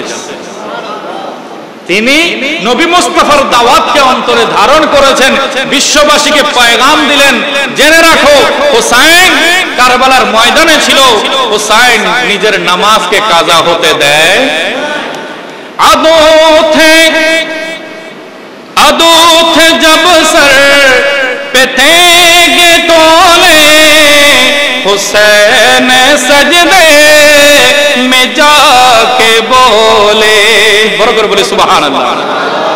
आदो थे जब सर पे थे तोले, हुसैन सजदे में जाके बोले, मदीने वालों गवाह रहना, मदीने वालों गवाह रहना, नमाज मेरी कज़ा नहीं है। तो बराबर बोले सुभान अल्लाह। हुसैन নবীর দাওয়াতকে, নবীর ইসলামকে কিভাবে রক্ষা করেছেন। প্রয়োজনে আমার মাথা যাবে, প্রয়োজনে আমার জীবন যাবে, তারপরও আমার নবীর ইসলাম আমার থেকে জুদা হবে না। আদো थे जब सर पे तेगे तोले, हुसैन सजदे में जाके बोले, मदीने वालों गवाह रहना, मदीने वालों गवाह रहना, नमाज मेरी कज़ा नहीं है, हुसैन जैसा शहीद आज़म जहां में कोई हुआ नहीं है। বড় করে বলি মারহাবা। তাহলে ইমামে হুসাইনের মতো শহীদ আর কখনো হতে পারে? আল্লাহ সুবহানাহু ওয়া তাআলা অতুলনীয় সম্মান ও মর্যাদায় সর্বোচ্চ শাহাদাতের মাকাম সাইয়্যিদুশ শুহাদার খেতাবপ্রাপ্ত হিসেবে ইমামে আলী মাকামকে কবুল করেছেন। এবার মূল পয়েন্টে চলে আসি, আমাদের কাজ কি? ইসলামের দাওয়াত আমাদের জন্য করণীয় কি? নবী মুস্তাফা সাল্লাল্লাহু আলাইহি ওয়াসাল্লাম বলেছেন, একটা বাণীও, একটা আয়াতও যদি পাও, একটা হাদিসও যদি পাও, সেটা নিজেও আমল করো, অপরের কাছেও পৌঁছিয়ে দাও, অপরের কাছেও পৌঁছিয়ে দাও। আপনি সূরা ফাতিহা জানেন, আরেকজন জানে না, তাকে শিখিয়ে দেওয়ার দায়িত্ব কার? যে জানে তার দায়িত্ব হচ্ছে যে জানে না তাকে কি করা? শিখিয়ে দাও। খাওয়ার সময় বিসমিল্লাহি রহমানির রহিম, বিসমিল্লাহি ওয়া আলা বারাকাতিল্লাহ, হ্যাঁ, বিসমিল্লাহিল্লাযী লা ইয়াদুররু মা ইসমিহি শাইউন ফিল আরদি ওয়ালা ফিস সামাই ওয়া হুয়াস সামিউল আলিম। আপনি যে দোয়াটাই জানেন, বিসমিল্লাহ শরীফ জানেন, অথবা বিসমিল্লাহি ওয়া আলা বারাকাতিল্লাহ জানেন, অথবা পরবর্তী যেটা পড়েছে সেটা জানেন, যেটা আপনি জানেন আপনার পরিবারের শিশুরা এটা জানে না। আপনার সাথে বৈঠকে বসা, একই টেবিলে আরো 5 জন বসেছে, 6 জনের টেবিলে আপনি এক জায়গায়, বাকি 5 জন আছে, তারাও যেন পড়তে পারে সেটার ব্যবস্থা আপনি যিনি জানেন তাকে করতে হবে কিনা? নবী মুস্তাফার হাদিসের উপর আমাদের আমল করতে হবে। আমি যেটা জানি তা আরেকজনকে জানাইতে হবে, এটা আমার কর্তব্য, আমার দায়িত্ব। কিন্তু এবার জিজ্ঞাসা করেন নিজেকে, আমি কি আমার দায়িত্ব পালন করেছি? আমি কি আমার জিম্মাদারি পালন করেছি? আমার রাসূল কি শুধু বাল্লিগু আন্নি ওয়ালাউ আয়া, এটা কি শুধু আলেমদেরকে বলেছেন? কোরআনের কথা, হাদিসের কথা মানুষের কাছে পৌঁছে দিও, এটা কি শুধু আলেমদেরকে বলেছেন নাকি সমস্ত উম্মতকে বলেছেন? সমস্ত উম্মতকে বলেছেন। উম্মতের দায়িত্ব হচ্ছে উনি যা জানেন না, যারা জানে তার কাছ থেকে শিখে নেয়া। আবার অনেকে আবার বলবেন যে হুজুর আপনাদেরই তো দায়িত্ব, আপনারা যেহেতু বেশি জানেন আপনারা আমাদেরকে এগুলো শিখাই দিবেন। আমি প্রথমে আপনাদের কাছে ক্ষমা চাই, আবার বাস্তবতাটা বলি। কোরআনে আল্লাহ সুবহানাহু ওয়া তাআলা বলছেন, ফাসআলু আহলা যিকরি ইন কুনতুম লা তা'লামুন। আল্লাহ বলছেন যদি তোমরা না জানো, যারা জানে তাদের কাছ থেকে জিজ্ঞাসা করে জেনে নাও। তাহলে যে জানে না তাকে দায়িত্ব দেওয়া হয়েছে কি করতে হবে? কথা বলেন না, জিজ্ঞাসা করতে হবে। যে জানে না সেই তো জিজ্ঞাসা করবে। আল্লাহ বলছেন ফাসআলু, তোমরা কি করো? জিজ্ঞাসা করো, জেনে নাও। ইন কুনতুম লা তা'লামুন, যদি তোমরা না জানো, তাহলে তোমরা না জানলে তোমরা যিনি জানেন তার কাছ থেকে জিজ্ঞাসা করে করে জেনে নাও। এখন সেটার যদি উল্টো আল্লাহ বলতেন তোমরা যারা জানো তারা মানুষকে গিয়ে ঘরে ঘরে শিখিয়ে আসো, এটা কি সাকসেস হতো? একটু খেয়াল করেন। আমি যদি এই এলাকার মানুষদের বাড়ির ঠিকানা এবং ঘরের সদস্য সবার নাম একটা রেজিস্টার বুকে তালিকাভুক্ত করি, আমাদের ভোটার তালিকা আছে না, সেটা যদি গ্রহণ, আমি যদি সহযোগিতা করে এটা যদি কালেকশন করে সবার নাম কোন বাড়িতে কতজন পুরুষ আছেন তাদেরকে আমি দিন শেখাতে যাই। এখন ফজর নামাজ পড়ে আমি গেলাম এক ঘরে, অমুককে আসলাম ইসলাম শেখানোর জন্য।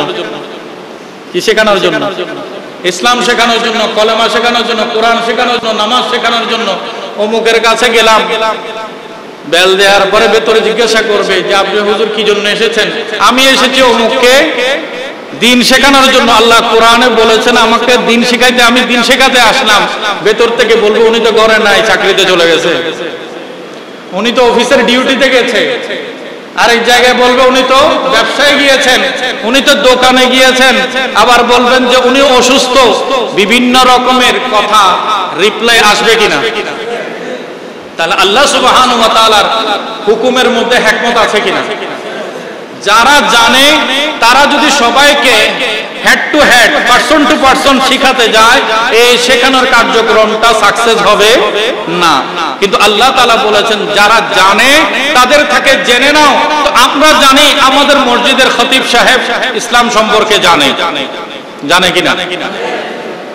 উনি জানে বলে তো ওনার পেছনে আমরা জুমাতে ইক্তেদা করছি। কি বলেন? আমরা জানি যে আমাদের ইমাম সাহেব ইসলাম সম্পর্কে জানে, আমাদের মুয়াজ্জিন সাহেব ইসলাম সম্পর্কে জানে। তাহলে আমাদের দায়িত্ব কি? খতিব সাহেব, ইমাম সাহেব, মুয়াজ্জিন সাহেব ওনারা কোথায় থাকেন? কোথায় থাকেন? মসজিদে থাকেন। এখন আমি 5 ওয়াক্ত 5 বার ইমাম সাহেবের সাথে, মুয়াজ্জিন সাহেবের সাথে দেখা করার সুযোগ আছে কিনা? একটু কথা বলবেন, আছে কিনা? আছে। তাহলে ইসলাম কত সহজ করে দিয়েছে চিন্তা করেন। আপনি আপনার সুবিধা মতো সময় বের করে নিয়ে, আপনি আপনার সুবিধা মতো সময় বের করে নিয়ে দ্বীনের কথা যারা জানে তাদের কাছ থেকে আল্লাহর ঘরে এসে তালিম নিয়ে নেবেন। এটাই কোরআনের তাফসীর হচ্ছে যে আলেম ওলামা আপনার ঘরে নয়, বরং আপনি আপনার সুযোগ সময় মোতাবেক 5 ওয়াক্ত নামাজ জামাতে পড়ার জন্য মসজিদে আসবেন। আর যে মাসালাটা আপনি জানেন না, যে বিষয়টা সম্পর্কে আপনার অজানা আছে, আপনার শিখতে মন চায়, আপনার জানতে মন চায়, আপনি সেই বিষয়টা অনায়াসে ওনার কাছ থেকে জেনে নেবেন। মাসালা শেখানোর জন্য এখানে কি কোনো ফি দিতে হয়? হ্যাঁ, আপনার ছেলেকে ABCD থেকে একেবারে Z পর্যন্ত পড়াবে, বিনা পয়সায় কেউ কোনো টিচারে পড়াবে? তাকে হাদিয়া দিতে হবে কিনা? দিতে হবে। কোরআন যিনি ঘরে গিয়ে পড়ান তাকে হাদিয়া দিতে হয়। কিন্তু মসজিদে এসে যখন আপনি আলেম ওলামার সাথে শ্রদ্ধার সাথে, সালামের সাথে, মুহাব্বতের সাথে কথা বলেন, ওনারা আপনাদেরকে কোনো কৃপণতা না করে শরীয়তের কথা আপনাদেরকে পৌঁছিয়ে দেন। এর বিপরীতে আপনি যদি ওনাকে কিছু হাদিয়া দেন, তোহফা দেন, এটা তো ওনারা আলহামদুলিল্লাহ বলেন, না দিলেও কোনো ঝগড়া বিবাদ আছে মসজিদে? যে হুজুর আমাকে একটা দোয়া শিখিয়ে 500 টাকা দাবি করেছে, এরকম কোন মারপিট মসজিদে আছে? নাই। তা আমাদের দায়িত্ব কি? আমাদের দায়িত্ব হচ্ছে আমরা শিখব নিজ দায়িত্বে, নিজ আগ্রহে আলেম ওলামার কাছে আমরা বসবো, ওনাদের সোহবতে এসে দ্বীনি দাওয়াতের কথাগুলো আমরা শিখবো, কোরআন শুদ্ধভাবে কিভাবে পড়তে হয় সেটা শিখবো। আমরা আমাদের পরিবারের মা বোনদেরকে পর্দা পুশিদা কিভাবে করাইতে হবে, আমাদের পরিবারে কিভাবে হালাল উপার্জন, আমার ব্যবসাকে কিভাবে হারাম মুক্ত রাখা যায়, এগুলোর ব্যাপারে শরীয়তের আইন কি, এ ব্যাপারে আমাদের খতিব সাহেব, ইমাম সাহেব আমাদেরকে সতর্ক করতে পারেন কিনা? পারেন। সেজন্য আমার পরিশেষ, আমার আলোচনার সময়ও শেষ, শুধু এতটুকুই দাওয়াত থাকবে আপনাদের প্রতি।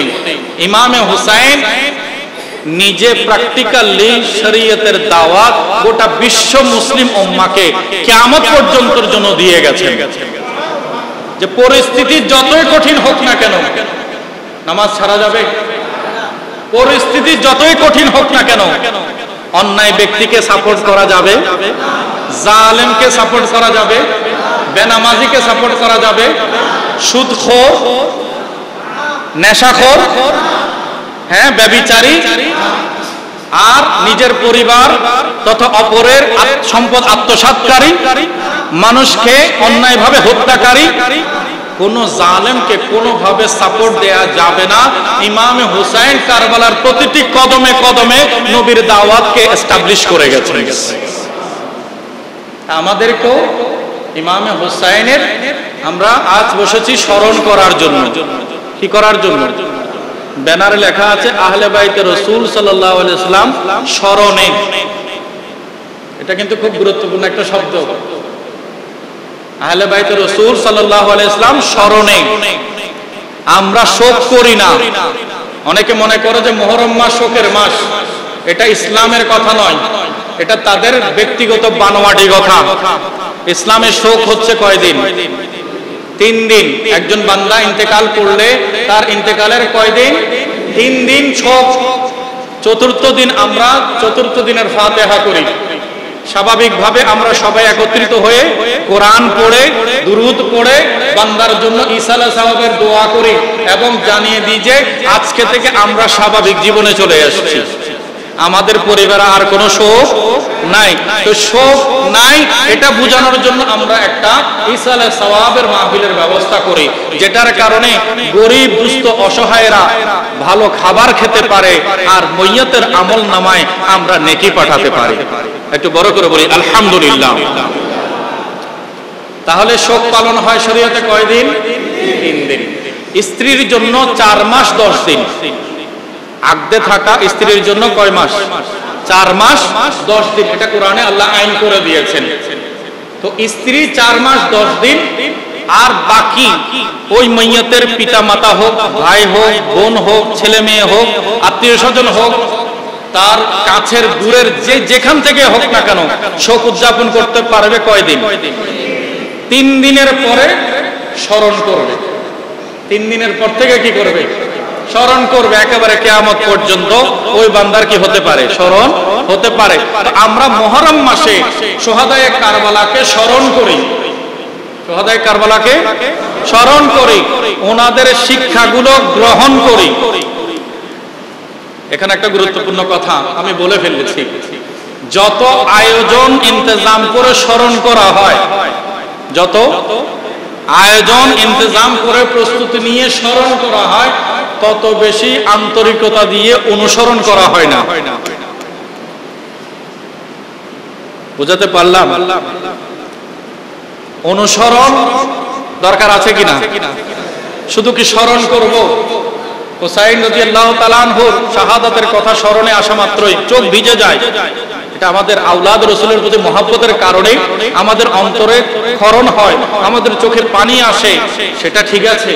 কিন্তু আওলাদ রাসূল ইমাম হুসাইন রাদিয়াল্লাহু তাআলা আনহুর চরিত্র কেমন ছিল, ওনার ইবাদত কেমন ছিল, ওনার লেনদেন কেমন ছিল, ওনার সাংসারিক জীবন কেমন ছিল, রাষ্ট্র পরিচালনা কেমন ছিল, উনি সমাজের মানুষের সাথে কেমন ছিলেন, উনি দ্বীন ধর্মের প্রতি, ইবাদতের প্রতি, হক হালালের প্রতি, হারামের সাথে হারাম থেকে দূরে থাকার প্রতি ওনার কত বেশি যত্নশীল আচরণ ছিল, এগুলো সম্পর্কে আমাদের জানা দরকার আছে কিনা? জানতে হবে, মানতে হবে। জানতে হবে, মানতে হবে। পরিশেষ আমি আপনাদের সকলের শুকরিয়া আদায় করছি, বিশেষ করে শাহাদাতে কারবালা মাহফিল পরিচালনা কমিটি, মাহমুদ খান জামে মসজিদে যারা এই আয়োজনের সাথে শুরু থেকে আজ 20 বছর হয়েছে এই প্রোগ্রামে। সবাই বলেন মারহাবা। আল্লাহ তাআলা এভাবে পরম্পরায় পরম্পরায় প্রজন্ম থেকে প্রজন্ম কিয়ামত পর্যন্ত এই মাহফিল এই মসজিদে নিয়মিত হওয়ার আল্লাহ তৌফিক নসিব করুন। এই মাহফিল হলে আমাদের লাভ আছে কিনা? শরীয়ত সম্পর্কে, ইসলাম সম্পর্কে জানার সুযোগ হয়েছে না? যদি এরকম আয়োজন না হয়, এখানে কি আপনাদেরকে জোরপূর্বক মাদ্রাসায় ভর্তি করানো যাবে? কখনোই না। আল্লাহর হাবিব সাল্লাল্লাহু আলাইহি ওয়াসাল্লাম আওলাদের রাসূলগণ আমাদেরকে এই সুযোগগুলো করে দিয়েছেন। বিশেষ করে নবী মুস্তাফার আওলাদ ইমাম হুসাইনের আওলাদ হযরত সৈয়দ মুহাম্মদ তৈয়ব শাহ রাহমাতুল্লাহি আলাইহি সংগঠন করেছেন গাউসিয়া কমিটি বাংলাদেশ, এবং সেটার আলোকে দেখা যায় হুজুর সৈয়দ মোহাম্মদ সাবের শাহ মুদ্দাজিলুল আলী নিয়মিত একটা দরসের ব্যবস্থা করে দাওয়াতে খায়রের প্রোগ্রাম দিয়েছেন। কিসের প্রোগ্রাম? দাওয়াতে খায়র। সেখানে শরীয়তের জরুরি মাসালাগুলো মসজিদে ফ্রি অফ কস্ট, বিনামূল্যে, কোনো টাকা ছাড়া, কোনো তাবারুক ছাড়া, কোনো খরচ করতে হবে না। আলেম উনি আসবেন আপনাদের সামনে মাত্র 20-15 মিনিটের মধ্যে শরীয়তের গুরুত্বপূর্ণ মাসালাগুলো প্রতি সপ্তাহে একবার করে আপনাদেরকে শিখিয়ে দেবেন। এই সুযোগটা ইমামে হোসেনের আওলাদই করে দিয়েছেন। আমাদের এই সুযোগগুলো গ্রহণ করা দরকার আছে কিনা? আলহামদুলিল্লাহ। এর দ্বারা আমাদের অনেকগুলো অজানা বিষয় জানা হবে, আমাদের ভুল ত্রুটিগুলো আস্তে আস্তে সংশোধন হয়ে যাবে। আল্লাহ তাআলা আমাদের সবাইকে কবুল করুন, আমিন। মাহমুদ খান জামে মসজিদ পরিচালনা পরিষদ, অত্র মসজিদের মুসল্লিন একরাম যারা আজকে আমাকে শুনেছেন, আমার সাথে সাক্ষাৎ হলো, আমার প্রথম আজকে আপনাদের মসজিদে আসা, আলহামদুলিল্লাহ আমার খুব ভালো লেগেছে। আপনারা আমার জন্য দোয়া করবেন। আমি চকবাজার অলিখা জামে মসজিদে খতিব ছিলাম গত 5 আগস্ট। সরকার পরিবর্তনের কারণে সেখানে একটা সমস্যা দেখা দেয়। এখন চকবাজারে হযরত জঙ্গি শাহ আল কুরাইশি জামে মসজিদে সেখানে আমি খতিব হিসেবে দায়িত্ব পালন করছি। আর 16 শহর জামে আহমদিয়া সুন্নিয়াত আঞ্জুমান রিসার্চ সেন্টার গবেষণা সেলের একজন ডিরেক্টর পরিচালক হিসেবে, গবেষক হিসেবে খেদমতরত আছি। আর বাংলাদেশ সরকারের এমপিভুক্ত মাদ্রাসা জামিয়া উদুদিয়া সুন্নিয়া ফাজিল ডিগ্রি মাদ্রাসায় আর ওই প্রভাষক হিসেবেও দায়িত্ব পালন করছি। দোয়া করবেন। এভাবে মাঠে ময়দানে প্রতিদিন কোনো না কোনো ময়দানে কথা হচ্ছে, সবার সাথে দোয়া নেওয়ার একটা সুযোগ হচ্ছে, কারণ এটা দিনের কারণে আপনাদের সাথে পরিচয় হওয়ার একটা আল্লাহ সুযোগ করে দিয়েছেন। নতুবা কেউ কারোর সাথে এভাবে পরিচিত হওয়ার কিন্তু আমাদের তেমন বেশি সুযোগ হয়ে ওঠে না। তা আমি আমাদের সম্মানিত সভাপতি মহোদয়, উনিও বড় কষ্ট করে ধৈর্য ধারণ করে আমাদের সাথে শরীক হয়েছেন, এসেছেন, ওনাকেও শুকরিয়া আদায় করছি এবং আপনাদেরও শুকরিয়া আদায় করছি। আল্লাহ তাআলা এই মসজিদে আমাদেরকে নিয়মিত আহলে বাইত রাসূলের চর্চা অব্যাহত রাখার, ওনাদের জীবনকে পরিপূর্ণ অনুকরণ করার আল্লাহ তৌফিক দান করুক, আমিন। ওয়া আখিরু দাওয়ানা আনিল হামদুলিল্লাহি রাব্বিল আলামিন। আসসালামু আলাইকুম। الصلاة والسلام على سيدي يا نبي الله وعلى آلك وأصحابك سيدي يا رحمة للعالمين.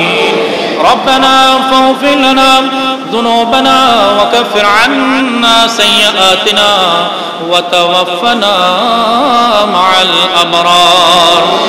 اللهم ارحمهما كما ربياني صغيرا.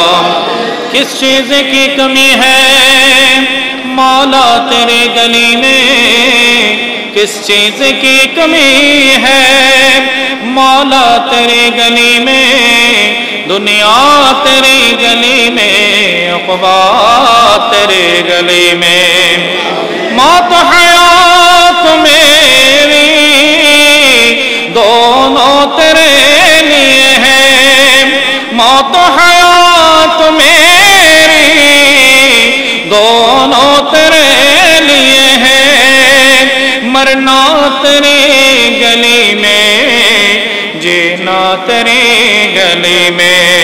या इलाही रहम फरमा मुस्तफ़ा के वास्ते, या रसूल अल्लाह करम कीजिए खुदा के वास्ते।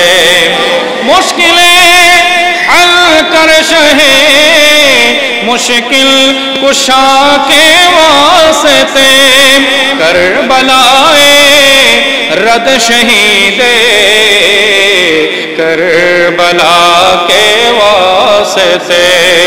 मौला करीम रब्बुल आलमीन আল্লাহ শাহাদাতে কারবালা মাহফিল পরিচালনা কমিটির ব্যবস্থাপনায় 20তম আহলে বাইত রাসূল সাল্লাল্লাহু আলাইহি ওয়াসাল্লাম স্মরণে ঐতিহাসিক শাহাদাতে কারবালা মাহফিলের 25 সালের আল্লাহ পঞ্চম আসরে আজকে আমরা কোরআন ও সুন্নাহর আলোকে ইমামে আলী মাকাম ইমামে হুসাইনের জীবন থেকে দ্বীনি দাওয়াতের গুরুত্ব এবং তাৎপর্য সম্পর্কে আলোচনা শ্রবণ করেছি। আল্লাহ আল্লাহ তোমার দরবারে ফরিয়াদ, যারা আজকের এই মাহফিলের শুরু থেকে এই পর্যন্ত আমাদের সাথে শরীক শামিল হয়েছেন, আল্লাহ যারা সোশ্যাল মিডিয়ার মাধ্যমে সংযুক্ত হয়েছেন, আশেপাশে অ্যাপার্টমেন্ট থেকে আমাদের পর্দানশীল মা বোনেরা যারা দোয়ার মধ্যে শামিল হয়েছেন, আল্লাহ প্রত্যেকের অংশগ্রহণকে তোমার শাহের দরবারে কবুল করে নাও। রব্বুল আলামিনের সওয়াব লক্ষণ কোটি গুণ বৃদ্ধি করে সরওয়ারে কায়নাত হুজুর আকরাম ফখরে মওজুদাত সরওয়ারে আলম সাল্লাল্লাহু তাআলা আলাইহি ওয়াসাল্লামের নূরানি দরবারে আকদাসে বখশিশ করো মাওলা। আল্লাহ রাসূল পাকের সাদাকায় সমস্ত আম্বিয়া আলাইহিস সালাম, সমস্ত সাহাবায়ে কেরাম, তাবেঈন, তবে তাবেঈন, আইমে মুজতাহিদিন, আইমে শরীয়ত, আইমে তরিকাত, আল্লাহ আলে বাইত রাসূল খাতুন জান্নাত ফাতিমাতুজ জাহরা, ইমামে হাসান মুজতবা, ইমামে হুসাইন সুলতানে কারবালা নূরানি দরবারে বখশিশ করো মাওলা। আল্লাহ কারবালার জমিনে নির্মমভাবে 72 জন মাতাত পড়ে আল্লাহ 82 জন যারা শাহাদাতের শরাব পান করেছেন, আল্লাহ প্রত্যেকের আপন আপন মাজারে পাক সব বখশিশ করো মাওলা। আল্লাহ তোমার দরবারে ফরিয়াদ শানশে বাগদাদ সৈয়দনা শেখ আব্দুল কাদের জিলানী, হযরতে খ্বাজা আব্দুর রহমান চৌরমি, বানি জামিয়া কুতুবুল আউলিয়া সৈয়দ আহমদ শাহরি পুনে, বানি জশনুল আল্লামা মুস্কারি সৈয়দ মোহাম্মদ তাইয়্যিব শাহ রাহমাতুল্লাহ আলাইহি নূরানি দরবারে আকদাসে বখশিশ করো মাওলা। আল্লাহ তোমার দরবারে ফরিয়াদ, আল্লাহ সারা বাংলাদেশের প্রত্যন্ত অঞ্চলে তোমার যত মাহবুব আউলিয়া কেরাম শহীদ, আল্লাহ তাদের প্রত্যেকের রয়ে পাক সব বখশিশ করো মাওলা। আল্লাহ বিশেষ করে শাহাদাতে কারবালা মাহফিল কমিটি ও গাউসিয়া কমিটি 9 নং উত্তর পাহাড়তলা ওয়ার্ডের সকল সদস্যদের জন্য দোয়া চেয়েছেন, আল্লাহ তাদের প্রত্যেকের হককে দোয়া কবুল করো মাওলা। মরহুম হযরত মাহমুদ খানের কবরে পাক সব বখশিশ করো মাওলা। মরহুম আলহাজ আব্দুল আলী সওদাগর মুতাওয়াল্লি পরিবারের সকল মরহুমিন মরহুমাতদের জন্য আল্লাহ দোয়া চেয়েছেন, প্রত্যেকের হককে দোয়া কবুল করো মাওলা। মরহুম আলহাজ ইসহাক মিয়া ও নূর জাহান বেগম, মরহুম জান মিয়া মাবিয়া খাতুন, মরহুম ইউনুস মিয়া রাবিয়া খাতুন, মরহুম রফিক মিয়া, গুন্নু মিয়া, মরহুম মুবারক আলী, আলবেলা খাতুন, মরহুম রমজান আলী সহ রব্বুল আলামিন অত্র মহল্লা থেকে অত্র এলাকা থেকে আল্লাহ আমরা যারা আমিন আমিন করছি, আমাদের মেহেরবান মা বাবা, দাদা দাদি, নানা নানি, আত্মীয় স্বজন, রিশতেদার, হকদার, ভাই বন্ধু, পাড়া প্রতিবেশী, আল্লাহ যারা যেখানে কবরবাসী হয়ে আছেন, আল্লাহ প্রত্যেকের কবরে পাক সব বখশিশ করো মাওলা। আল্লাহ জীবনের সমস্ত গুনাহ তুমি মাফ করে দাও। আল্লাহ কবরগুলোকে জান্নাতের বাগান বানিয়ে দাও। আল্লাহ আমাদের মধ্যে যারা জটিল কঠিন রোগে আক্রান্ত, প্রত্যেককে শিফায়ে আজলা সেহতে তাম্মা নসিব করো মাওলা। আল্লাহ মুতাওয়াল্লি আলহাজ শওকত আলী মিয়া, আলহাজ নুরুল বশর মিয়া এবং তাদের পরিবার, মোহাম্মদ মহিউদ্দিন, মোহাম্মদ ইউসুফ, আল্লাহ ওনাদের জন্য দোয়া চেয়েছেন, আল্লাহ প্রত্যেককে সুস্থতার জীবন নসিব করো মাওলা। মোহাম্মদ আলী, আল্লাহ আলীনগর, নোয়াপাড়া, ফকির তালুক, পাঠানপাড়া, ফৌজদারপাড়া, শহীদনগর সমাজের সকল সদস্যদের জন্য আল্লাহ দোয়া চেয়েছেন। সভাপতি সহ আলহাজ ইদ্রিস মোহাম্মদ নুরুল হুদা মিয়া, আল্লাহ উনিও দোয়া চেয়েছেন। রব্বুল আলামিন ওনার হককে, আমাদের হককে আল্লাহ দোয়া কবুল করো মাওলা। রব্বুল আলামিন আমাদের সকল অভাব পূরণ করে দাও মাওলা। আল্লাহ এই ঐতিহাসিক শাহাদাতে কারবালা মাহফিলকে এই মসজিদে কিয়ামত পর্যন্ত আল্লাহ জারি রাখিও মাওলা। আল্লাহ আমাদেরকে যার যার অবস্থান থেকে শরীক হওয়ার, অংশগ্রহণ করার তৌফিক দান করো মাওলা। উলামায়ে কেরামের বয়ানগুলো আমাদেরকে আমল করার তৌফিক দান করো মাওলা। আল্লাহ আমাদের দেশের উপরে খাস রহমত নাযিল করো মাওলা। আল্লাহ বিশ্বের বিভিন্ন দেশে মুসলমানের আল্লাহ আক্রান্ত হচ্ছে, আল্লাহ মুসলমানদেরকে আল্লাহ কাফের ইহুদিদের জুলুম থেকে আল্লাহ তুমি হেফাজত করো মাওলা। রব্বুল আলামিন আখির ফরিয়াদ, আমাদেরকে খানায়ে কাবার মেহমান বানিয়ে মাওলা। আল্লাহ শয়নে স্বপ্নে গভীর রজনীতে আল্লাহ পুরেশের সাকরাতের বিছানায় তোমার দরবারে ফরিয়াদ করে আল্লাহ কামলে ওয়ালা নবীর দিদারে মুস্তাফা নসিব করে মওলা सबसे गुंबद वाले मज़ार दुआ करना जब वक्त नज़ा आए आका दीदार आका मैं कब्रे अंधेरी में